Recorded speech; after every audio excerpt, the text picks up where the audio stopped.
Igual que el anterior, esto es la vía final de múltiples alteraciones.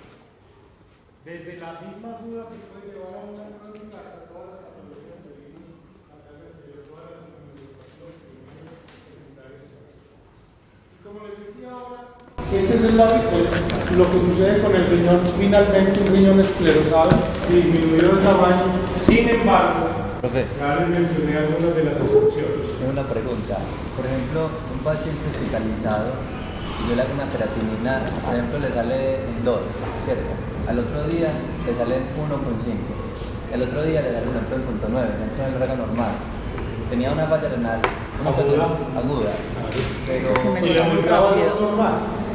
Mejora rápido. porque es que por ejemplo, pues si yo tratarle la causa, le bajó.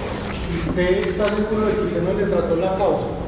¿O simplemente ese paciente, con estar en reposo, redistribuir el flujo hospitalizado, probablemente le volvió una situación? La otra situación, ¿sería real la medición inicial del laboratorio?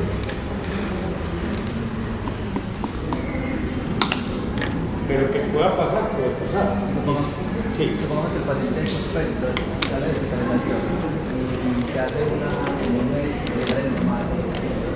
Puede salir de la nota que no la Ya salió. O sea, se puede. O sea, si el paciente ya volvió a su valor normal de creatinina, al mes sigue teniendo valor normal de creatinina, está bien para la insuficiencia renal aguda. Pilas que es que el concepto de enfermedad renal crónica no es solamente creatinina. Ojo con eso. Que es que uno tiene que definir términos: insuficiencia renal aguda, enfermedad renal crónica e insuficiencia renal crónica. Y toda la gente asume que enfermedad renal crónica e insuficiencia renal crónica son la misma cosa, y no es así. No es así. Porque enseguida vamos a ver cuándo hablamos de si yo puedo tener una enfermedad renal crónica sin tener insuficiencia renal. ¿Listo? Enseguida vamos a mirar. Entonces ya hablamos de dos cosas fundamentales en la enfermedad renal crónica. Primero, el tiempo. 3 meses o más de la alteración. ¿Sí o no? Y lo otro, estamos hablando de que hay alteración estructural que puede llegar a este punto, pero que es una con enfermedad renal crónica que son grandes, y ese es el otro punto que vamos a analizar. Este es, y ustedes se pueden meter a la página este es el proyecto internacional para mejorar el enfoque de la enfermedad renal. Tanto, ellos tienen guías tanto para aguda como crónica, pero se creó básicamente con la crónica. Y esto es lo que se ha definido por esta iniciativa. Esto es lo que tenemos vigente desde el 2012 para acá. No ha cambiado hasta el momento. La enfermedad renal crónica es considerada un problema de salud pública en el ámbito mundial por la alta prevalencia, incidencia creciente, los costos que genera, etc. De hecho, en el mundo y en Colombia desde el 2008 se considera una enfermedad de alto costo. Eso quiere decir enfermedades que demandan altos costos a los sistemas de salud. Y muchas veces por la atención de estas enfermedades es con las que le miden el aceite de la nuestra HDL. Por eso es que esta grabación no puede salir a la luz pública, porque yo digo muchas cosas en todo y después vienen a buscar, van a la casa y todas las cosas. Entonces, es una enfermedad de alto costo. En las diferentes partes del mundo, incluyendo Colombia, las patologías que se han identificado como posibles precursoras o potenciales causas de enfermedad renal crónica son la hipertensión y la diabetes en primer lugar. En primer lugar. Por eso una de las grandes campañas de todas las EPS y los sistemas de salud es evitar la progresión, controlar las complicaciones de la hipertensión y la diabetes, los famosos programas de TIP. Y aquí paré la grabación y siempre he dicho que los programas de TIP no, es cosa, pero tal vez que no la publique. Eso edita. Los famosos programas de prevención y promoción, aquí la PIP es para mierda sirve, porque no hace nada. Y entonces todos estos programas que buscan evitar la progresión de esta enfermedad renal crónica desde los estadios iniciales, que son del 1 al 4, hasta el estadio 5, donde ya es irreversible, el paciente necesita una terapia de sustitución renal. La función renal declina, y esto es una cosa importante. Acuérdense cuando hablamos del POC y dijimos que la capacidad vital pulmonar va disminuyendo a partir de los 30 años, alrededor de entre 5 y 15 mililitros por año. Aquí la función renal, como les estoy diciendo, desde que empezamos este semestre, a uno con los años todo se le cae. La función renal también se le cae. Y aquí, a partir de la tercera década de la vida, la función renal disminuye alrededor de 8 mililitros por minuto de la tasa de filtración renal. Y esto es importante, ¿por qué? Porque es que eso lo tenemos que tener muy presente cuando nosotros estamos evaluando un viejito de 90 años. Es que a mí todavía me llama la atención que hay médicos que ven a un niño de 90 años con una creatinina de 1,2, le calculan la tasa de filtración glomerular y le dan 35, 36 y lo mandan porque tiene una enfermedad renal crónica.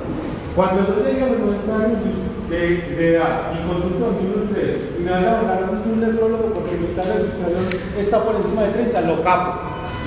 Pues porque es que, por favor, viejito, todo se me va a perder con una enfermedad. Entonces hay que diferenciar qué es verdaderamente una enfermedad renal y qué es el envejecimiento renal que ustedes van a tener. Entonces miren que estos autores, los españoles, tienen una cosa muy van en contra de eso, es la insuficiencia renal es un proceso fisiológico asociado a la vida. Porque para eso uno tiene que saber puntos de puntos.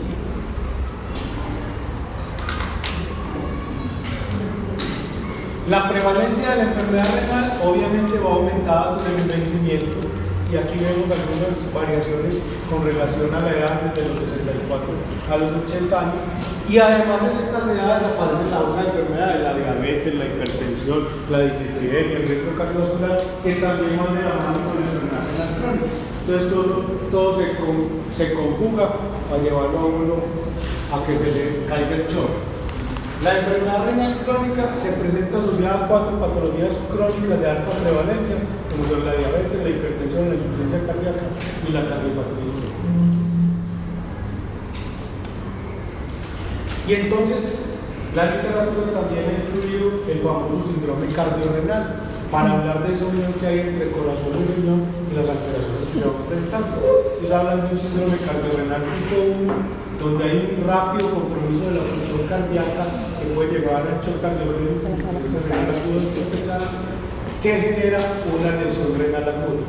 El típico caso del que estamos hablando ahora, el paciente con falla cardíaca se le descompensó, hizo un bajo gasto e hizo una insuficiencia renal aguda. Ese sería el tipo del síndrome cardiorrenal tipo 1. El síndrome cardiorrenal tipo 2 es cuando yo tengo una anormalidad crónica de la función cardíaca que causa en forma progresiva y potencialmente permanente enfermedad o insuficiencia renal crónica.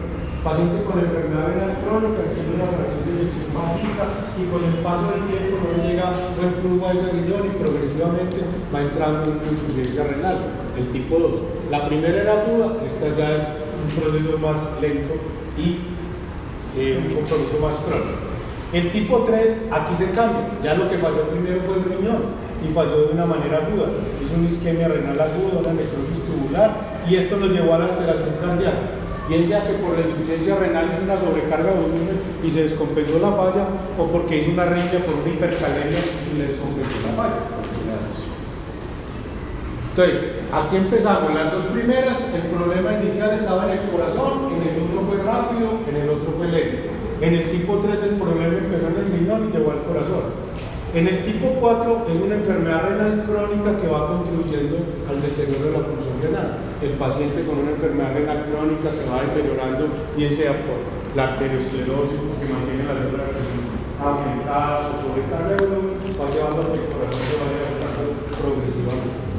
Y el tipo 5 es una condición sistémica, ya no hablamos del corazón ni del riñón, sino algo, por ejemplo, una sepsis. Una sepsis le tumbó las dos cosas, le impactó sobre el corazón, porque en la sepsis usted puede tener una disfunción cardíaca por sepsis y también puede tener una insuficiencia renal. Entonces ya la causa fuera de esto. ¿Listo? Queda claro lo del síndrome cardiorrenal, que lo van a encontrar en los textos para que no los cojan fuera de los. Entonces, cuando yo ya tengo mi paciente que sospecho una enfermedad renal crónica, yo tengo que estructurar mentalmente qué es lo que voy a hacer, y eso es lo que tratan de hacer todos los programas de atención y de prevención del riesgo y de prevención de la enfermedad renal crónica. ¿Cuáles son los objetivos fundamentales? Promover la promoción de la salud y la prevención activa. ¿Qué quiere decir eso? Hombre, al paciente, lo que estamos haciendo aquí y lo que ustedes no hacen nunca es educar. Dieta saludable, ejercicio, evitar los factores de riesgo, todo eso. Si ya estamos frente a un paciente hipertenso, hombre, controle la presión. Estamos frente a un paciente diabético, controle la diabetes. Si estamos frente al paciente hipertenso y diabético, que sabemos que más se va a afectar el riñón, evitemos el uso de medicamentos que potencien la función renal, medios de contraste, aminoglucósidos, antiinflamatorios, etcétera, etcétera. Esto es lo que dice el primer objetivo. El segundo objetivo es aumentar el diagnóstico precoz de la enfermedad para reducir la mortalidad prematura. ¿Qué pasa? Lo que sucedía hace mucho tiempo era que los pacientes, cuando ya llegaban a la atención, ya tenían unas creatininas por encima de 7 y ya no había nada que hacer, sino terapias dialíticas, etcétera, etcétera. ¿Qué es lo que se pretende ahora? Que el paciente no llegue a eso. Pues los programas de prevención y promoción de hipertensión y diabetes en estos pacientes deben asegurarle mínimo 2 visitas al año, mínimo con medición de creatinina, de albuminuria, de cálculo de la tasa de filtración glomerular, etcétera, etcétera, para que el paciente no vaya a llegar en una etapa avanzada. Con todo esto, ¿qué se pretende? Reducir los costos sanitarios, sociales y económicos que impactan sobre la enfermedad renal. Una vez que el paciente ya tiene la enfermedad renal crónica establecida, también hay objetivos que cumplir. Ya la diagnosticamos, listo, está muy bien. ¿Qué tenemos que hacer? Disminuyamos los factores de progresión, porque es que una vez que la enfermedad ya me afectó, esa enfermedad va a progresar si yo no controlo los factores de progresión. ¿Cuáles son los factores de progresión? En muchas situaciones los niños que llevaron a la enfermedad, la misma hipertensión, la misma diabetes, entonces controlenlo bien para que no siga avanzando. Las dietas, el control nutricional del paciente, el control de los medicamentos, el uso de medios de contraste, etc. Una vez tengamos todo esto, mejoremos el pronóstico y la calidad de vida de los pacientes afectados, hay que reducir la iatrogenia. Les he hecho énfasis en los fármacos que pueden llevar a la necrotoxicidad y debemos aumentar la participación del paciente en la toma de decisiones. Y esto me parece muy importante, que elijan libremente el tratamiento sustitutivo. Aquí hay muchas veces, me están grabando, tengo que tener cuidado, pero hace mucho tiempo, cuando empezaron las unidades de diálisis en nuestro medio, hace muchos años, aquí no se llevaba a diálisis a un paciente que fuera mayor de 75 años con una insuficiencia renal. No se llevaba a diálisis a un paciente que tuviera, además de la enfermedad renal, una neoplasia activa. No se llevaba a diálisis a un paciente que tuviera una enfermedad renal crónica y tuviera secuelas por la ISB. Hoy llevan a diálisis a todo el mundo. Puede tener 99 años con orden de captura de 3 cementerios y la última de mañana. Venga, que la vamos a dializar. Porque eso es negocio, es un billete. Como es de alto costo, hay que pagarlo. ¿Listo? Entonces, esa es una de las cosas importantes de permitirle al paciente. La otra cosa importante, si bien las terapias dialíticas han aumentado la sobrevida en muchos pacientes, la calidad de vida también se va a deteriorar. Porque es que imagínense uno 3 veces a la semana, 4 horas conectado en una máquina, que muchas veces hay uno más malo que un baldado de pus. Eso le genera muchas complicaciones. O los que tienen una diálisis peritoneal todo el día conectados en la cama 2 horas, eche agua, saque agua, eche agua. Eso altera la calidad de vida. Eso hay que informar de los pacientes y decirle, ven, estas son las opciones, usted verá. Mira, yo cerré mi unidad de viajes.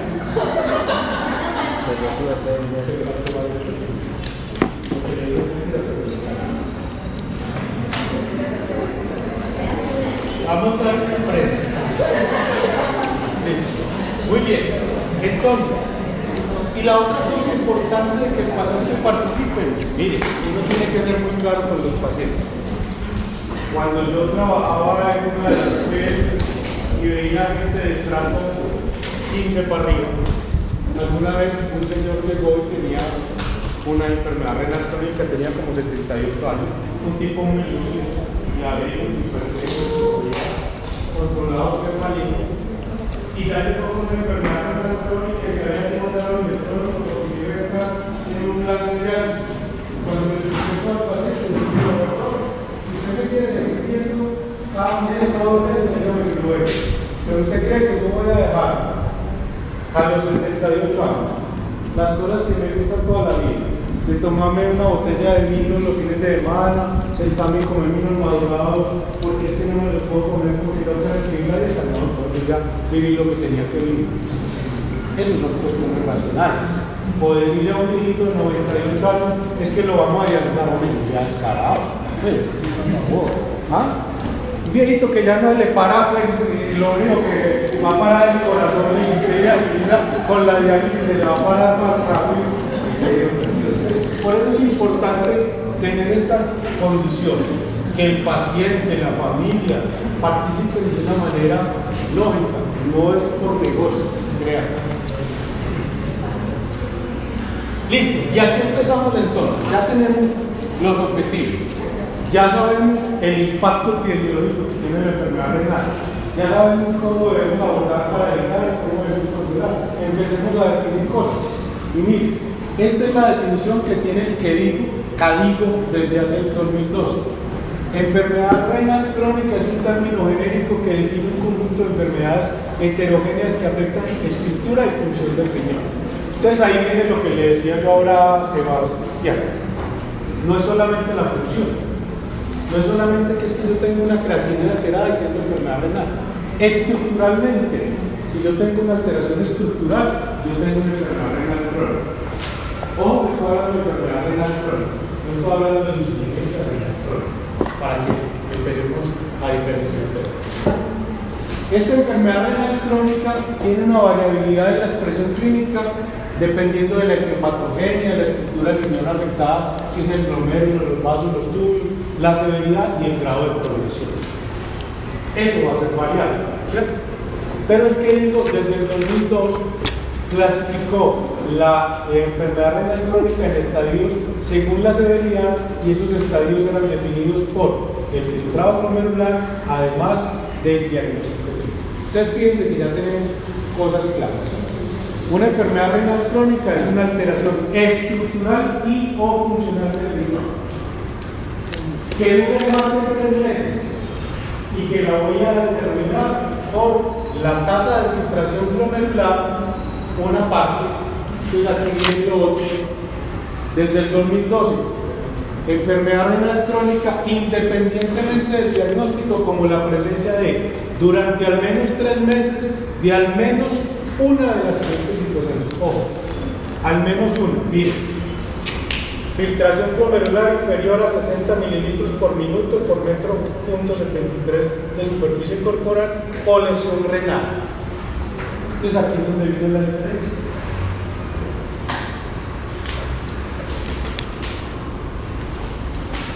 Enfermedad renal crónica definida o por disminución en la función o por alteración estructural. ¿Alteración estructural tiene que disminuir la función? No, sigue siendo enfermedad renal crónica. Y enseguida vamos a ver. Entonces, toda insuficiencia renal crónica es una enfermedad renal crónica. La respuesta es sí. Toda enfermedad renal crónica es una insuficiencia renal crónica. La respuesta es no. Por una razón muy sencilla. Pongamos el ejemplo que tenía ahora Sebastián, del que llegó con la creatinina, pero ese llegó con la creatinina alta porque fue que le acabaron de pegar 3 puñaladas por robarle un lapicero, que ahora le pegan por robar 3 por un lapicero. Si hubiera sido por celular serían 6. Eso ya se mide, es dependiendo de lo que le van a robar a uno.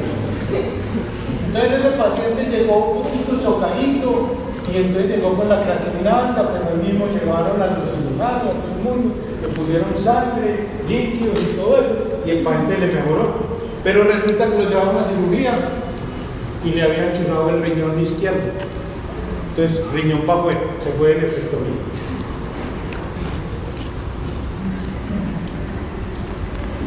Al mes, como usted dijo, vino a la revisión del cirujano y el hombre al pelo, sin ningún problema. Le hacen la creatinina y tiene 0.8 miligramos por decilitro. Y hacen la tasa de filtración glomerular calculada como usted quiera, y quiere en la medida con orina 24 horas y tiene 120 mililitros por minuto en 24 horas. La filtración glomerular normal es por encima de 90. ¿Tiene la función renal buena? ¿Cierto? ¿Tiene la insuficiencia renal?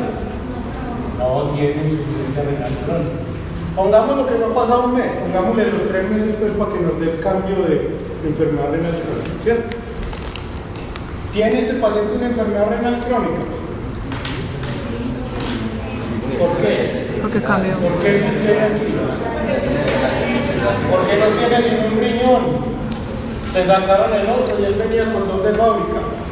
Yo también nací con 2 riñones, pues.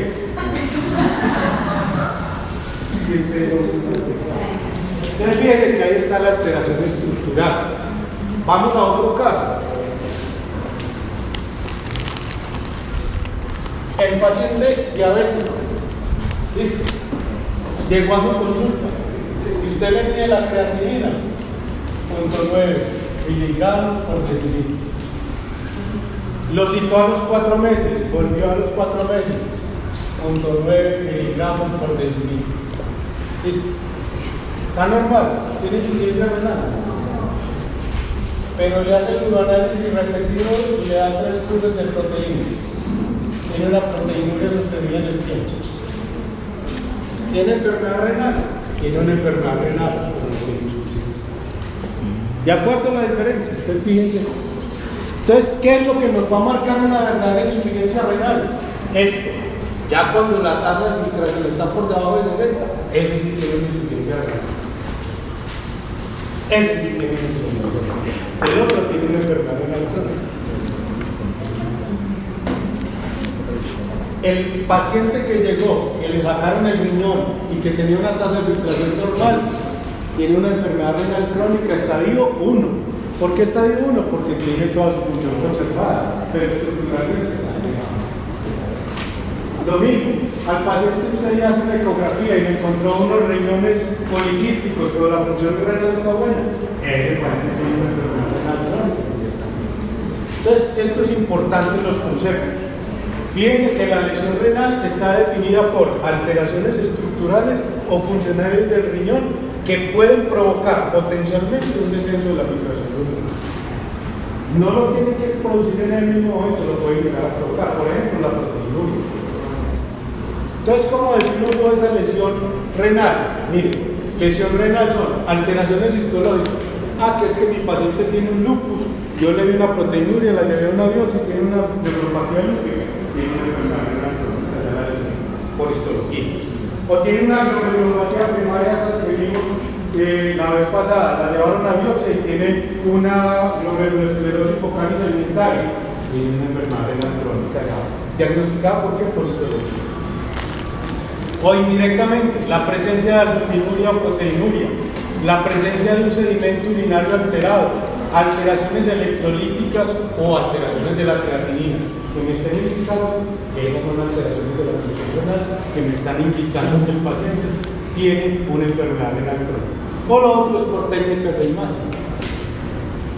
Tan de malas que le mandaron una ecografía por cualquier cosa, le dio un dolor en una oreja y le mandaron una ecografía renal, que así pasa, o abdominal.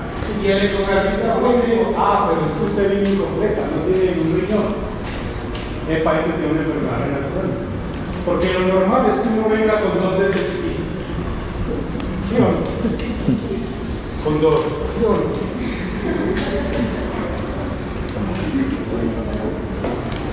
Si llegó con uno solo porque el otro no se le desarrolló, o porque tiene un riñón en herradura, o porque cualquiera de estas cosas, anomalías congénitas, ese paciente tiene una enfermedad renal crónica. ¿Qué es lo importante de esto? Que desde que usted sepa que ese paciente usted vea pilas. ¿Por qué? Porque debe evitar que ese paciente le haga una insuficiencia renal, debe evitar la progresión hasta una insuficiencia renal crónica. La duración es importante para distinguir la enfermedad renal de la patología aguda y ya dijimos 3 meses. La alteración debe persistir mínimo 3 meses para yo poder rotular a ese paciente de enfermedad renal crónica. Bien.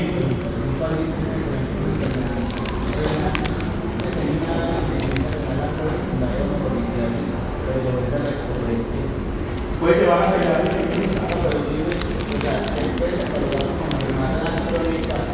no, si usted es paciente, después de que le realicen las funciones y no acaba bueno, no hay problema. Que con la función repetida y si la función permanente le puede llevar a dañarse. Pero si estructuralmente no, si el cálculo está para hacer ureterios. Y esto es lo que pasa entonces, acuérdense, cuando hemos visto el continuum cardiovascular y todas estas cosas de cómo empieza y cómo se va deteriorando, esto mismo pasa con el riñón. Partimos de un paciente que tiene un riñón normal, tanto en estructura como en función, y después el paciente comienza con aumento del riesgo. Este es el ejemplo claro de la clasificación de la masa cardíaca, donde traemos como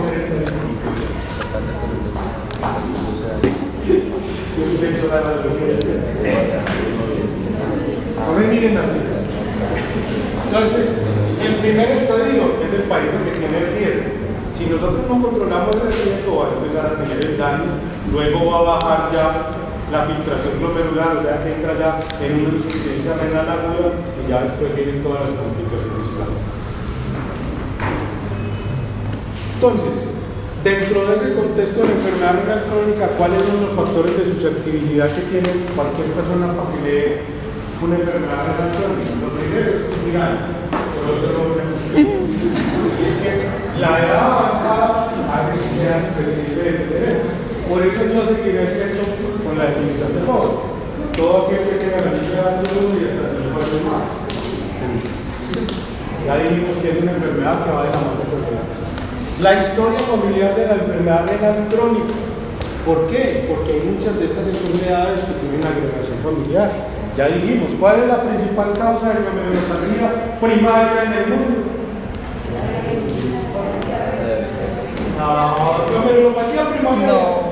Perdido en el punto del examen. La de IgA, la enfermedad de Becker con la neuropatía por IgA. Miren qué cosa tan curiosa, y esto es importante, y les voy a contar otra anécdota de hace muchos años. Cuando aquí empezó la unidad de renal, la unidad de reemplazo renal, que fue de las primeras que se crearon en Colombia, creo que fue la primera, y fue de las primeras en Latinoamérica, por eso tienen tanta experiencia, y por eso ya de una unidad renal ya hay como 50 años en la ciudad, porque ahí se han criado todos. Todos han montado negocios como el que vamos a casa, de diálisis y todas las cosas.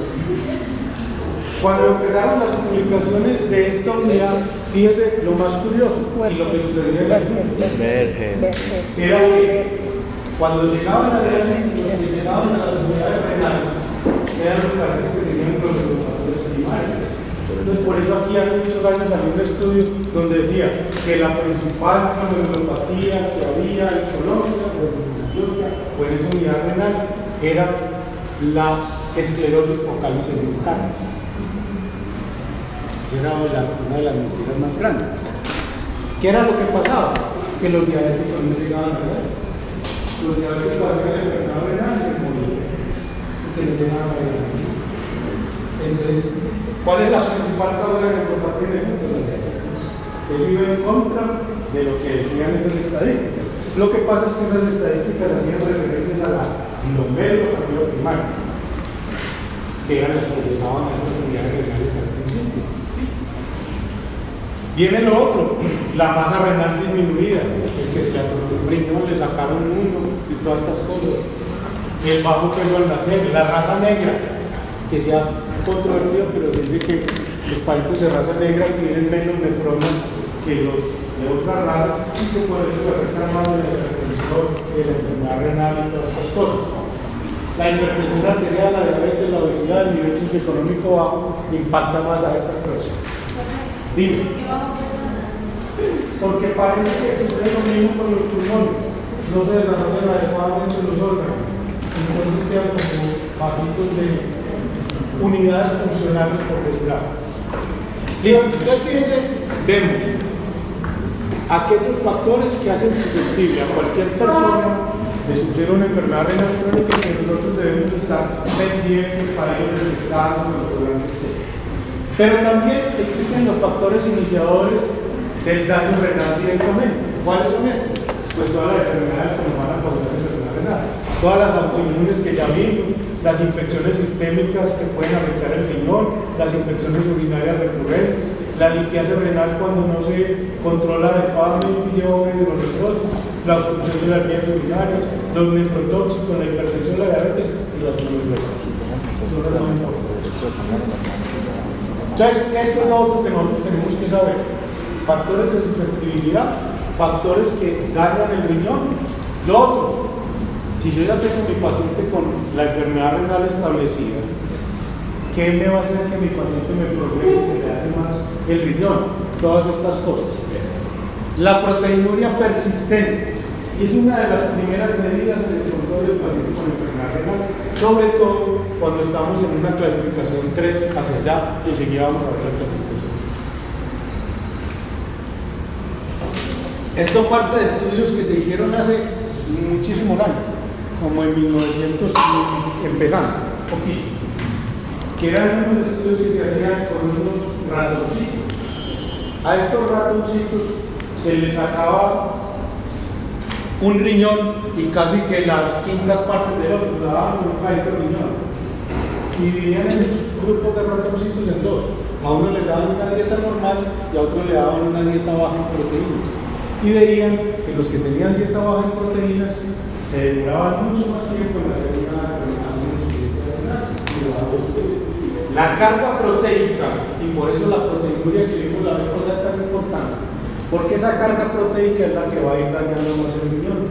Por eso una de las medidas importantes con enfermedad renal es reducir la carga proteica, sobre todo las proteínas de origen animal. Controlar la hipertensión, controlar la diabetes, parar el cigarrillo, lipidemia, anemia, otras enfermedades cardiovasculares y la obesidad. Fíjense que ahí no menciono el alcohol, el traguito. En enfermedad renal, un consumo moderado para que no esperara mucho. Lo que pasa es que hay que ver que si uno no toma los efectos sobre, uno le pica ahí pasativo y las cosas, y uno le tiene la carga del otro, entonces ¿qué hacen eso? Y ya tenemos, además de los factores que inician, los factores que progresan, los factores ya en el estadio final, es decir, los pacientes que ya están en la fase renal, terminal de insuficiencia renal, en diálisis, ya hay que controlar todas estas cosas, que esté adecuadamente dializado, que no tenga infecciones por los accesos, la anemia, la desnutrición y todas las alteraciones minerales y óseas, etc., como lo vamos a ver. Entonces, ya tenemos nuestro paciente, ya tenemos definida la enfermedad renal, los factores de susceptibilidad, los iniciadores, los de progresión, los que debemos controlar y todo. Importante en la detección precoz de la enfermedad renal es todos los pacientes con enfermedad renal crónica, sobre todo en los primeros estadios, están frecuentemente sin diagnosticar, tienen una enfermedad renal que se llama a veces no es oculta, sino que a veces no le han hecho en la detección adecuada de estos pacientes. Entonces, por eso es importante la detección precoz en estos grupos de riesgo. ¿Y cómo hacemos esa detección? Fundamentalmente con la evaluación de la tasa de filtración glomerular y la albuminuria. Estos son los dos parámetros a evaluar en los pacientes y los parámetros que nos permiten hacer la clasificación por estadios de la enfermedad renal crónica. Siempre se debe confirmar su persistencia durante un periodo superior a 3 meses. Ya eso lo dijimos, eso está muy claro.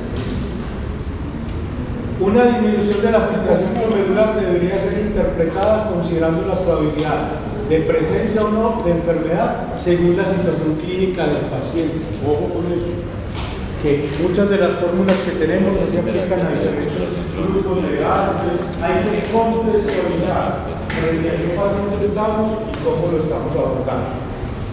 De todas formas, sigue siendo la filtración glomerular la mejor forma o la mejor herramienta que tenemos para determinar la enfermedad renal crónica. Hay que tener en cuenta que puede variar con la edad, el sexo, en términos de género, no es que con el sexo aumente o disminuya la duración, la masa corporal, porque si no a muchos nutrientes renales estarían felices.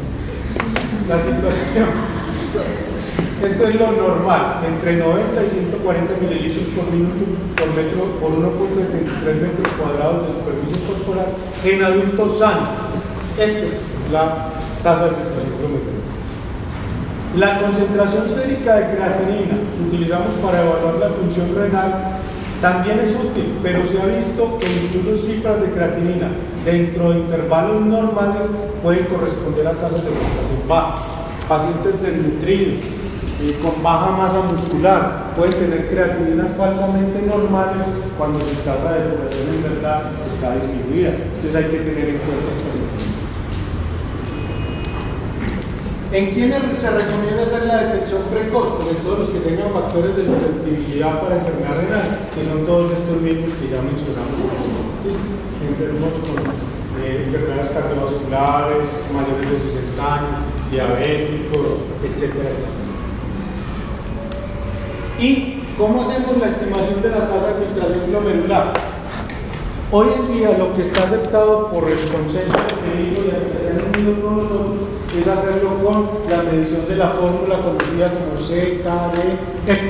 Es la recomendada por las guías CADIC. Anteriormente usábamos la DMD, que se había modificado en 1, 2 y 3, pero después de muchos estudios, de muchos metaanálisis, esta es la mejor ecuación. Se la tienen que entender cómo se calcula, ¿cierto? Al examen. No mire así, como que no. Pero verá que sería lo de cómo se hace. Esto es ustedes lo encuentran en internet, simplemente ponen calculador de tasa de filtración y le va a pedir estos datos: edad del año, la creatinina sérica en miligramos por decilitro, señala si es hombre o mujer y si es de raza negra o no, y ahí mismo le da a calcular y se la calcula. ¿Listo?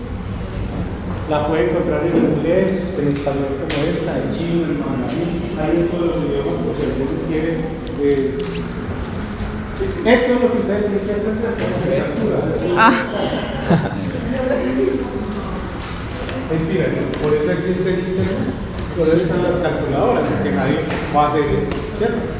Pues, de ahí derivó de todos estos estudios de hacer todas las variaciones con potencias y con todo eso, para llegar a ese cálculo que, como le digo, ya usted lo entendió. Esto es lo que sirve en la enfermedad renal crónica. Tenemos algunas cosas a la mano que podemos utilizar como herramientas, que las vamos a mencionar enseguida, y que ustedes esas sí las deben aprender, pero estas están en las páginas de internet para que lo hagan. Pero encontramos esto, en el envejecimiento renal y la tasa de filtración, ya dijimos que la tasa de filtración se va cayendo como le cae todo.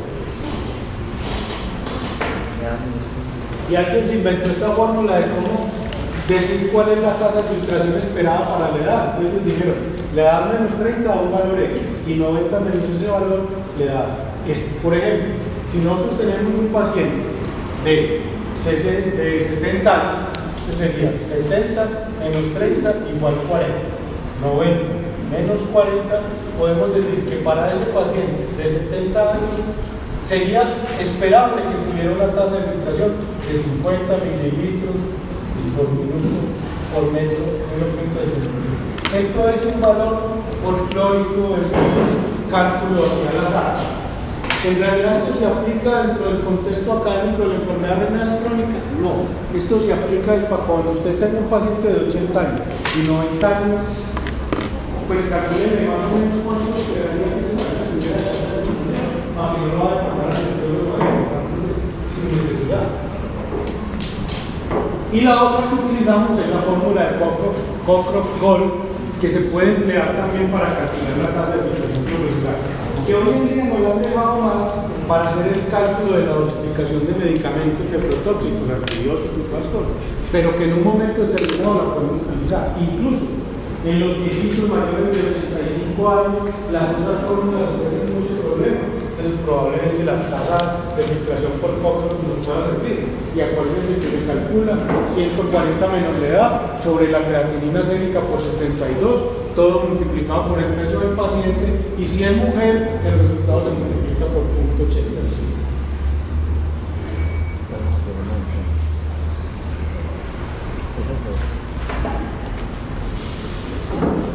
¿Cómo?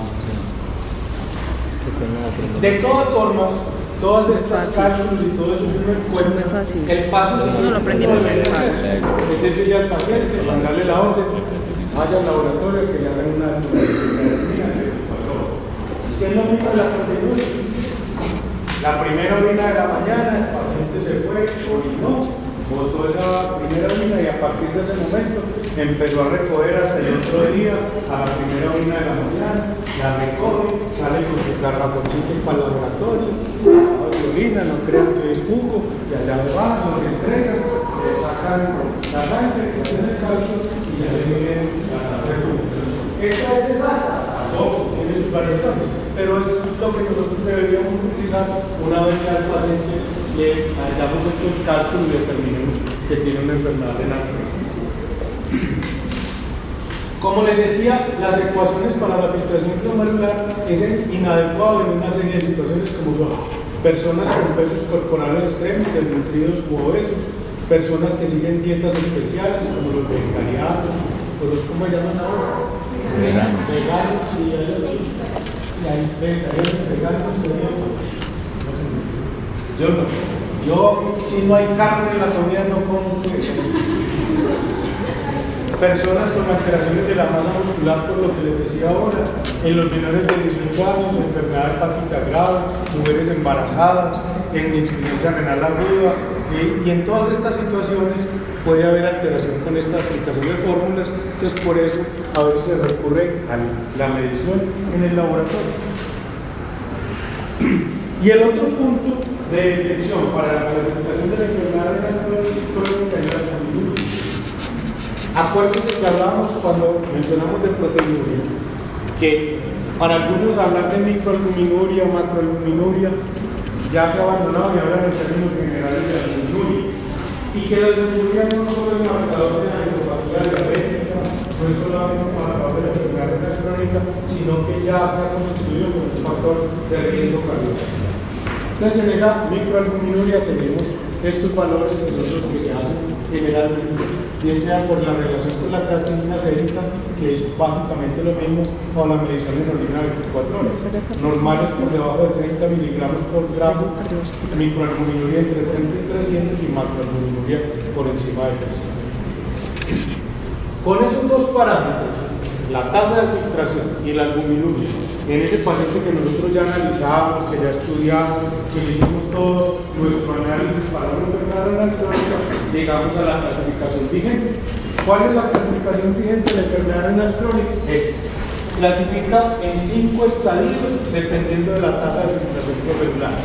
Desde el grado 1 hasta el grado 5, teniendo en cuenta que el grado 3 lo divide en A y B.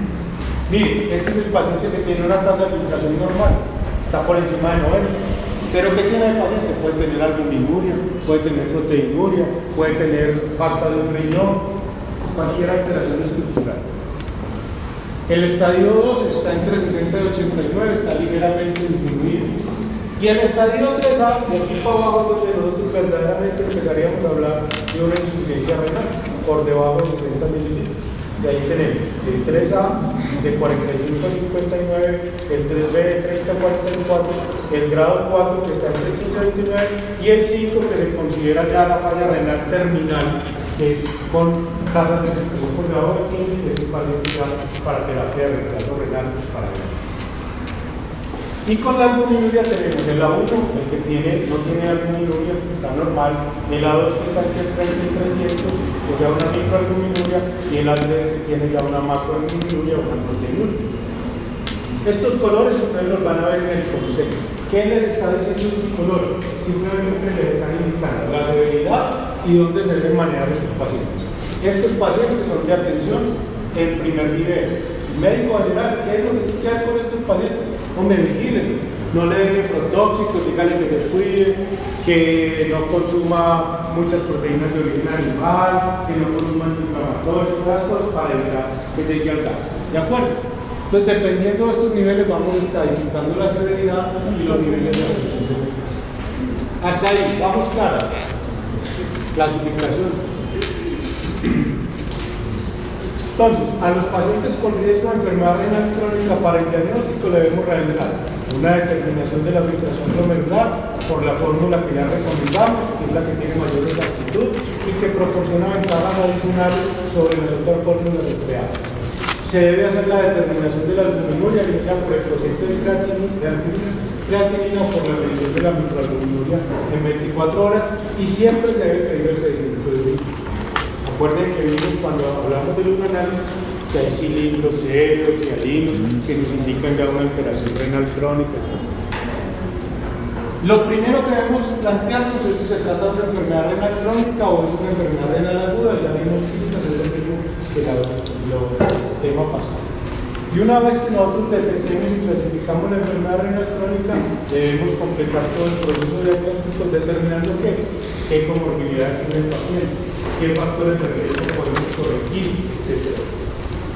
De ahí en adelante, ¿qué nos sigue? Hombre, si esta enfermedad renal crónica es secundaria a una enfermedad particular, tratémosla de la manera adecuada. Por ejemplo, es que es un diabético y ya está en una enfermedad renal crónica y era un diabético que se manejaba con antidiabéticos orales, sulfoniluria. Sabemos que ya tiene una enfermedad renal crónica, la sulfoniluria no es como muy complicada, entonces el paciente ya es para ponerle insulina y empezar el manejo con insulina. Entonces ahí es donde tenemos que entrar a analizar todo esto. Controlar los factores que nos vayan a ayudar a la progresión de esa enfermedad, control de la presión, de la nutrición, etcétera, etcétera. Prevenir hacerle más daño a este paciente que ya está alterado. Y por último, detectar y controlar la progresión de la enfermedad. Es decir, pacientes que deben estar en evaluaciones periódicas dependiendo de la severidad del compromiso para evitar que esto progrese y poder intervenir.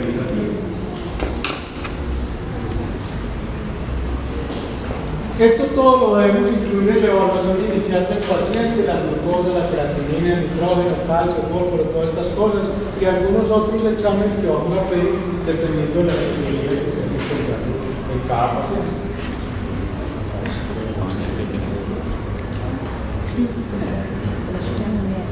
Listo. Entonces, miren, hacemos el tamizaje, los pacientes que sean susceptibles, ¿listo? Medimos la filtración glomerular, si la filtración está por debajo de 60, los vamos a subdividir en las diferentes formas, si está entre 30 y 60, acuérdense, debemos confirmar, estos valores se deben confirmar para estar seguros de que el paciente sí tiene esta alteración. ¿Por qué? Es que un paciente diabético pudo haber tenido una gripa, fiebre y eso le va a alterar, entonces hay que reafirmar que sí tenga una alteración definitiva. Debemos confirmarlo, si se persiste por 3 meses, entonces ya debemos hacer la clasificación y hacer todos los estudios ya para el diagnóstico de la enfermedad.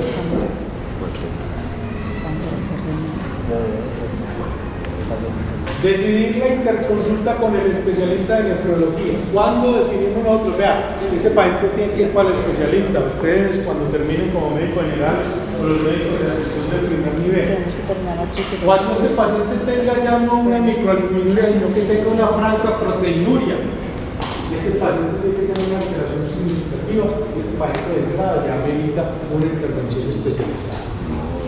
Si el paciente tiene una tasa de filtración por debajo de 30 cuando nosotros empezamos a hacer el diagnóstico, pero miren, excepto para mayores de 80 años, por favor, es que son 80 años y tienen 30 de puralón de creatinina, yo hago rumba. Ave María, contrato los grupos de baile, guardo todas las noches. Eso es para asegurar. Pero si tiene menos de 30, en un paciente más joven, pilas con eso. Vamos a terminar. Si está entre 30 y 60 y el paciente tiene ya una enfermedad renal y tiene signos de alarma de progresión, porque le viene progresando el deterioro de creatinina o porque ya está haciendo algún tipo de complicación, son pacientes que hay que mandarlos a un manejo especializado. Si el paciente tuvo un deterioro súbito de la función renal con caída de más del 25%, esto en un paciente que ya tenía la enfermedad crónica, es un paciente que hay que remitir. Y los pacientes que presenten una progresión renal rápida, los que vimos con la famosa glomerulonefritis rápidamente progresiva, son pacientes que hay que mandarlos a los especialistas para hacer un tipo de intervenciones ya mayores. Y estos serían los niveles de atención que nosotros definiríamos en este tipo de pacientes. Si tenemos un estadio 1 o 2 y tienen una tasa de filtración por encima de 60 mililitros, que pueden tener presencia de marcadores de daño renal, alteración funcional o estructural, lo que tenemos que hacer es medirlos al mes y después cada 2 o 4 meses permanecen estables y ya después cada 6 meses si no hay progresión. Con los otros debemos ser más estrictos dependiendo de qué, dependiendo de la alteración, de la edad y de la progresión de esas enfermedades que nos estén marcando que se está deteriorando más la función renal. Pilas con esto, que lo traen los consensos. Pacientes con edades de más de 80 años, con enfermedad renal crónica estadios 4 o 5, con expectativa de vida corta, menos de 6 meses, mala situación funcional, que dependan de otros para sus actividades, que tengan una comorbilidad social grave, podrán ser subsidiarios de un tratamiento conservador o paliativo. Esos pacientes no son para meterlos a una vida, por favor, eso es darle más problemas a él y a la familia. Un paciente que él dice, cuídese mucho, dígale mucho a los Dios. Hay algunas situaciones de signos de alarma que sí le dicen a usted, vea, pilas con este paciente. La presencia de hematuria neurológica asociada con proteinuria, ya lo vimos. Las hematurias con proteinurias marcan origen glomerular y esos pacientes hay que estudiarlos. Pacientes con deterioro súbito, disminución brusca del filtrado glomerular por debajo del 25%. Todos estos pacientes hay que descartarlos. Que de pronto les están dando diuréticos y los diuréticos los están deshidratando, los están metiendo en un daño peor, o les están dando antiinflamatorios no esteroideos. Entonces hay que revisar muy bien qué medicamento le estamos dando a estos pacientes. Esto es lo que tenemos que hacer en atención primaria y en los diferentes estadios dependiendo de la misma clasificación que veíamos. Estadios del 1 hasta el 3A pueden seguir una atención primaria, del 3B para abajo ya atención especializada, de todos los controles que vamos a hacer. ¿Listo? Ya el estadio 4. Ver que a partir del estadio 3 es donde empiezan a tener ya, sobre todo el 3B hacia abajo, las alteraciones del metabolismo óseo, mineral, las anemias, toda esta cosa que ameritan un enfoque importante. Y entonces ya tenemos a nuestro paciente clasificado, ya lo identificamos, ya le dijimos sí, está llevado el berraco, pero fresco, tranquilo. Si consigue un seguro de vida más carito, súbalo. Ya que vamos a hacer con nuestro paciente, además de todas nuestras medidas de control, de evitar la progresión, de controlar los papeles del médico, entonces viene la medida general. Ejercicio se recomienda 30-60 minutos, mínimo 3 veces a la semana, un ejercicio aeróbico, todo. Eso sí, si el paciente lo tolera, no aguanta, pues ya un paciente con una falla renal estadio 5, pues no le va a dar ni para hacer 3 minutos. La dieta, y ojo con esto, que es frecuente que al paciente con enfermedad renal crónica le rebajen todo desde que la creatinina medio se le altera un poquito. Esto hay que individualizarlo en cada paciente.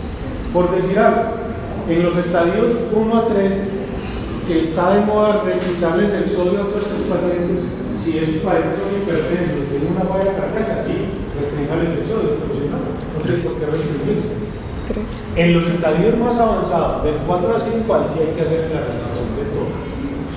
Hay que hacerles dietas hiposódicas, hipoproteicas, hipoquitos. Todos.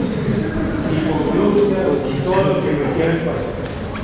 Y aquí es donde empieza a tener impacto, a partir del 3B hacia abajo, la restricción de la carga de proteínas y la nutrición de sus pacientes. El alcohol no se considera perjudicial en ingesta moderada de alcohol. Son 2 o 3 traguitos en hombres, 1,5 en las mujeres, dependiendo del tipo de trago. Ya vienen los otros controles, acuérdense. Control de la presión arterial. En estos pacientes hay que tener control de la presión y las nuevas guías dicen que hay que tener las metas de todo el mundo. Menos de 140-90, que se deben utilizar los mismos antihipertensivos, pero que hay que tener en cuenta con los IECAS y con los ARA2, sobre todo por la retención de potasio que hacen estos pacientes. No es que no se puedan utilizar, se pueden utilizar, pero con mucho cuidado. Sobre todo, algunas de las recomendaciones, en pacientes que tengan más de 2,5 miligramos de creatinina sérica es mejor no usar. Si usted me dice, pues que mi paciente no lo están dializando, dale todos los que quiera, que ya lo están dializando, ya ahí se los van a dializar, no hay problema. Pero si el paciente no está en las terapias de reemplazo por encima de 2,5, por encima de 3 para el 1, es mejor utilizar hierbas o para 2, lo mismo los minerales los antagonistas de la testosterona, como la espironolactona, por lo mismo, la retención de potasio que hacen estos pacientes. Entonces hay que tener mucho cuidado con el uso de los IECAS y los ganadores. Lo mismo, el uso de diuréticos. Si el paciente no está reteniendo volumen, no tiene una falla cardíaca concomitante, ¿por qué darle diuréticos? Muchas veces el paciente lo puede mirar más, se deshidrata más y no entra más en falla renal por falta de flujo a nivel renal. Entonces, los diuréticos si lo requiere, si no, tampoco. Disminuir la albuminuria. Esto, lo mejor es el control nutricional, y dentro de los medicamentos más estudiados en esto están los IECAS y los ARA2, que son los que inducen la proteinuria. Acuérdense que las guías de hipertensión no recomiendan el uso concomitante de IECAS y ARA2. Solamente un estudio que nosotros servían en proteinurias masivas, y eso que con muchas controversias que hubo, es mejor no utilizar. Control de la diabetes, y aquí les voy a mencionar varias cosas. El objetivo de un paciente con una enfermedad renal crónica es tener una hemoglobina glicosilada alrededor de 7 o 20. Ojo, las metas se cumplen dependiendo del paciente. Lo mismo, un viejito mayor de 80 años, pues con enfermedad renal, diabético, uno a veces le pone a ser tan estricto de tenerlos en una meta por debajo de 7. ¿Cuál es el principal riesgo del control estricto de la diabetes? Entonces usted imagínese ese viejito a las 12 del día, pasando la oriental, que le dé una hipoglicemia ahí en la mitad, pero pues hay que valorar, contextualizar al paciente. Primero. Segundo, tengan en cuenta, muchas veces, cuando los pacientes diabéticos comienzan a hacer hipoglicemias, busquen una falla renal. Porque muchas veces empiezan a tener alteración de la función renal y los medicamentos empiezan a acumular, los antidiabéticos orales y la insulina. Entonces empiezan a acumular, tienen una vida media prolongada, viene la otra dosis, se le acumula y empiezan a hacer hipoglicemias. Entonces los diabéticos que empiezan a hacer hipoglicemias, hay que ver cómo está la función renal.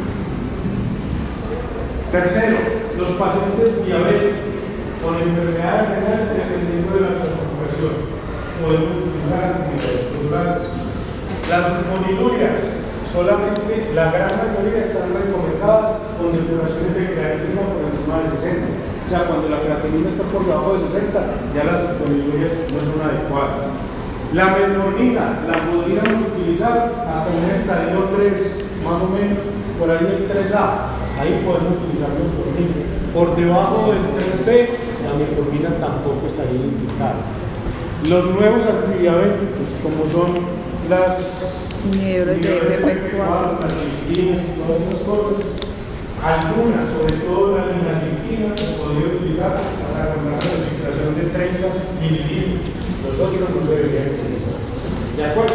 Entonces, cuando tengamos un paciente con una enfermedad renal avanzada, diabético, lo ideal es manejarnos con insulina. ¿Listo? Por eso, pero algunos hasta un nivel, la que hay es más o menos de 30, que es la linagliptina y cosas de esas, pero no es así.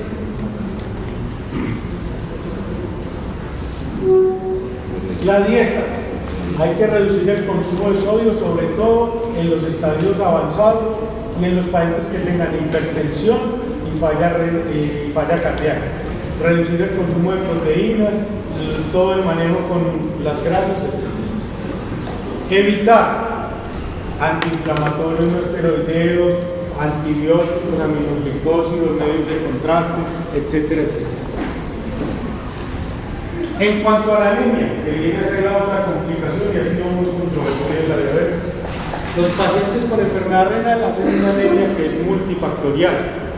Hacen anemia porque disminuyen la producción de eritropoyetina, hacen anemia porque estos pacientes pueden hacer más pérdidas sanguíneas por trastornos de la coagulación, por gastropatías, etcétera, etcétera, y hacen anemia por deficiencias de vitaminas porque no absorben adecuadamente. Entonces la anemia de un paciente con enfermedad renal crónica es multifactorial. Y hay que tener en cuenta, primero, el nivel de hemoglobina que tenga el paciente, y segundo, buscarle cuál es la causa, es decir, descartar que no tenga una pérdida por un sangrado digestivo, cosas de esas, etc. Y, como les digo, hacer toda la valoración del tipo de anemia que tiene para poder precisar qué es lo que está pasando. Y hay una cosa importante que estuvo muy de moda, incluso muchos colegas lo hacían, me dijeron, ¿por qué paciente con enfermedad renal? Que tiene anemia, pongámosle eritropoyetina. Y eso está en el fondo. Pongámosle 2000 unidades subcutáneas, 3 veces a la semana. Los estudios han demostrado cosas distintas. Cuando yo tengo un paciente que tenga una anemia leve por deficiencia de hierro, miren que estos son los parámetros normales para el paciente que no tiene enfermedad renal crónica. Estos son parámetros casi que muy altos, son distintos a los de la Organización Mundial de la Salud, que dice que en una mujer no embarazada es más o menos de 12 a 13 y en un hombre es más o menos de 13 a 14 y medio. En una mujer embarazada es de 11. Y esta es la saturación del tratamiento. Podemos utilizar suplementos de hierro por vía oral si el paciente tiene una anemia ferropénica, si es una anemia leve y si tolera los suplementos de hierro. Si no tolera los suplementos de hierro, podemos utilizar el hierro parenteral.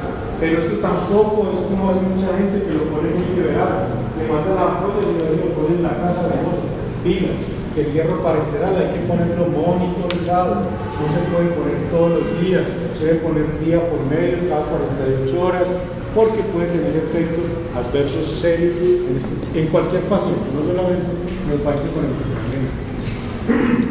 Los agentes estimulantes de la eritropoyetina, hoy en día los estudios han demostrado que tienen un beneficio que puede ser controvertido en algunos casos y que incluso pueden llegar a causar daño en muchos casos. Pueden subir la presión arterial, se han asociado con riesgo cardiovascular aumentado, etc. Entonces la recomendación de la FDA norteamericana para el uso de eritropoyetina en los pacientes con enfermedad renal crónica es úselo solamente si la hemoglobina del paciente está por debajo de 10. Y si además de tener una hemoglobina por debajo de 10, esa hemoglobina ha venido disminuyendo de una manera importante que le haga pensar a usted que esto lo va a tener que transfundir. Pues, use el eritropoyetina. Y una de las metas de esta uso de eritropoyetina es reducir el riesgo de adenonizaciones por transfusión. Obviamente dependiendo del paciente. Si usted lo que tiene es un paciente testigo de Jehová, ahí no le va a poder poner sangre, hay que poner el hierro, hay que poner el eritropoyetina, a veces es un complique para las cirugías, etcétera, etcétera, pero hay que respetarle todas las creencias a todo el mundo. ¿De acuerdo? Yo no voy a entrar a discutir las creencias para que no me van a creer que por qué la sangre, que por qué es otro tejido, y todas las cosas, el semen también tiene otro tejido, y planta, y también voy a, pero bueno, yo no digo nada. Bueno, en estadios avanzados también vienen una serie de alteraciones del metabolismo mineral y del metabolismo óseo que hay que tener en cuenta. Generalmente cuando los pacientes ya llegan a este punto, que son el estadio 3B hacia abajo, son pacientes que requieren la intervención del nefrólogo, que ya ustedes saben, pero traigo cosas para comentar que sí deberíamos. Están muy sobradas, ya no necesito. Acuérdense que las concentraciones de vitamina D van a disminuir en la medida que va teniendo la enfermedad renal, porque recuerden que en el riñón se hace la segunda hidroxilación de la vitamina D para que sea activa el corazón. Esto va de la mano con la disminución del calcio en sangre, entonces disminuye la vitamina D y el calcio. ¿Y eso a qué lleva?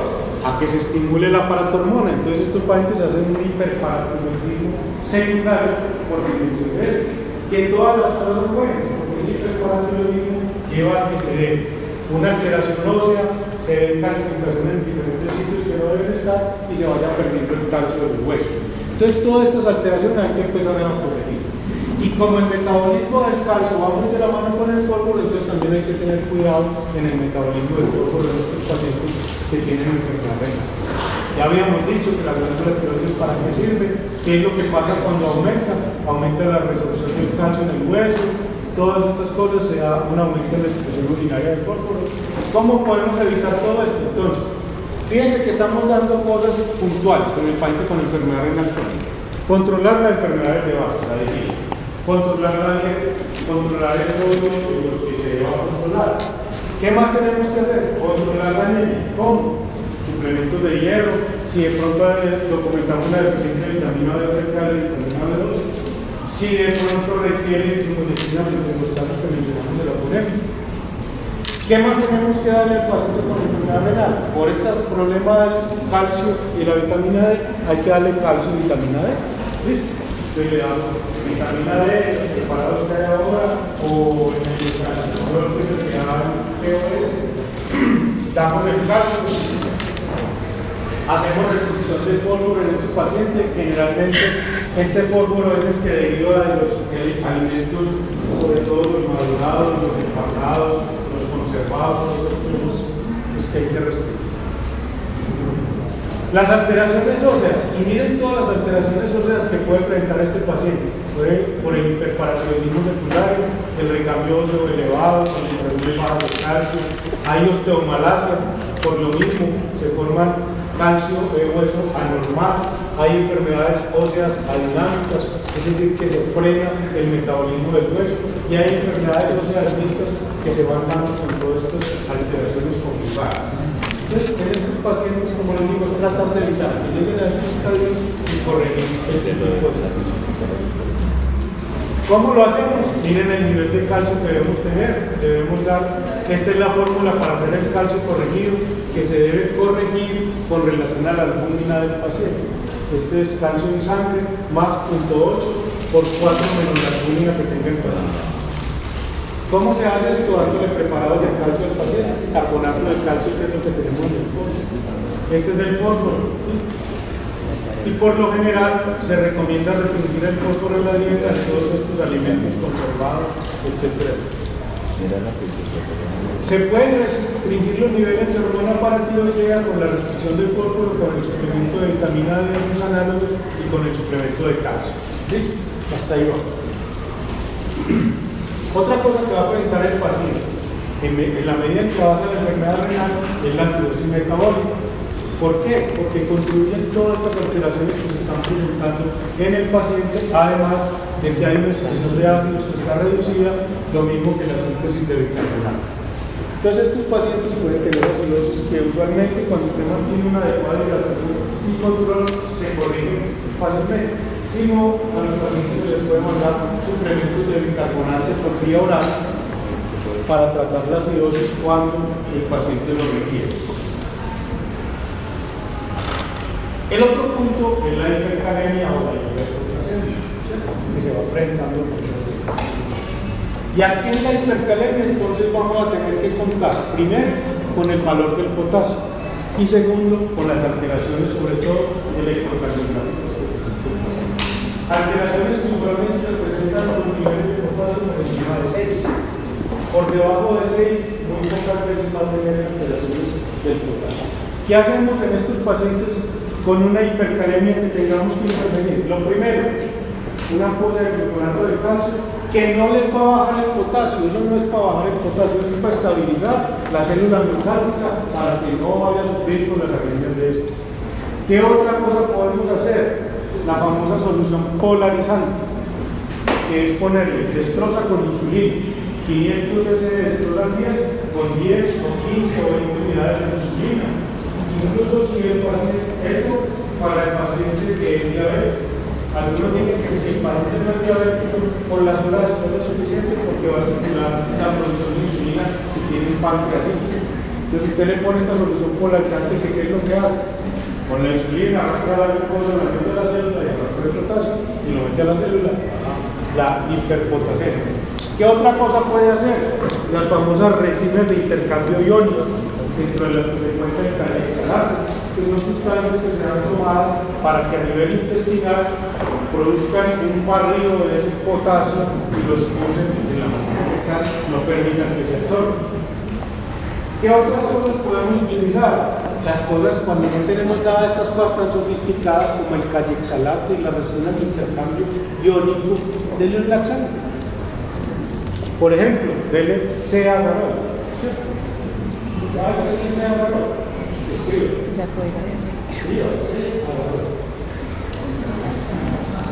Ese era el nombre que existía en mis abuelitos principios. ¿Qué le dio el Ceagarol? ¿Qué? Manuela. No quiere. ¿Qué dice Ceagarol?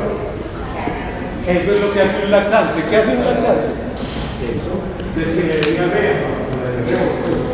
¿Qué nos queda también? Los directos de asa, la furosemida, la arrastra, potasio, entonces de esta manera podemos tratar de corregir el potasio.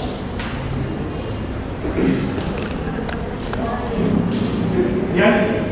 Cuando ya no podemos con nada o cuando vemos la cosa muy peluda, con diálisis, como lo dijimos ahora, para la insuficiencia renal aguda, al paciente no le cae la diálisis. Bueno, muy bien. ¿Alguna pregunta? ¿Algún comentario? Enfermedad renal crónica, estadios, clasificación, detección, manejo, medidas de prevención de la progresión.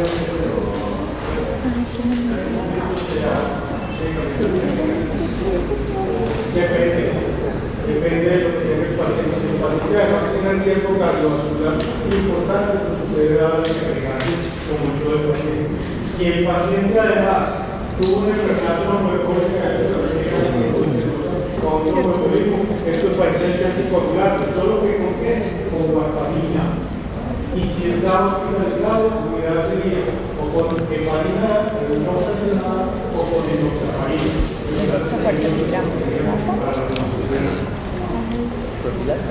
Igual, si tiene una disminuyencia, el tratamiento utilizado son las estatinas. Y acuérdense que la enfermedad renal acelera todo el proceso cardiovascular de la aterosclerosis, etcétera, etcétera. Tiene que corregir todo eso. ¿Alguna otra pregunta?